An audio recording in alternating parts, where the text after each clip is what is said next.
యుద్ధం కురుక్షేత్రంలో కాదు, మొదట అర్జునుడి హృదయంలో జరిగింది. ఈరోజు చిన్న చరిత్రలు కథ శ్రీకృష్ణుడు చెప్పిన జీవితం మార్చే సందేశం.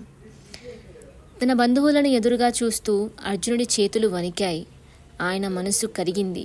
ధర్మం కూడా తప్పుగా అనిపించిన క్షణం అది. దానికి కృష్ణుడు, అర్జున, శరీరాలు నశిస్తాయి, కానీ ఆత్మ శాశ్వతమైనది, మరణించదు. భయాన్ని వదిలిపెట్టు, ధర్మాన్ని స్వీకరించు. నీ కర్తవ్యాన్ని చేయి, ఫలితాలపై ఆశించకు. కర్మలో అహంకారం లేకుండా జీవించు, అదే ఒక యోధుడి ధర్మం. భయంతో తడబడే అర్జునుడికి శ్రీకృష్ణుడు ఒక మహారహస్యాన్ని వెల్లడించాడు. ధర్మం క్షీణించినప్పుడు నేను వస్తాను అని మాటిచ్చాడు. అర్జునుడికి అర్థమయ్యింది, ఈ యుద్ధం ఆయన ఆదేశంతోనేనని. భయం మాయమైంది. ఇక సందేహం తొలగింది. అర్జునుడు ధర్మం కోసం నిలిచాడు. గాంధీవం మళ్ళీ ఎత్తాడు. శ్రీకృష్ణుడు పాంచజన్య శంఖమూదాడు. కురుక్షేత్రం మోగింది. ధర్మం గొంతెత్తింది.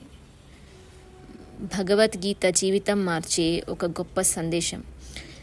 యుద్ధం ముందున్న గెలుపు మాత్రం మన హృదయంలోనే మొదలవుతుంది. ఇంకా ఆసక్తికరమైన కథల కోసం సబ్స్క్రైబ్ చిన్న చరిత్రలు.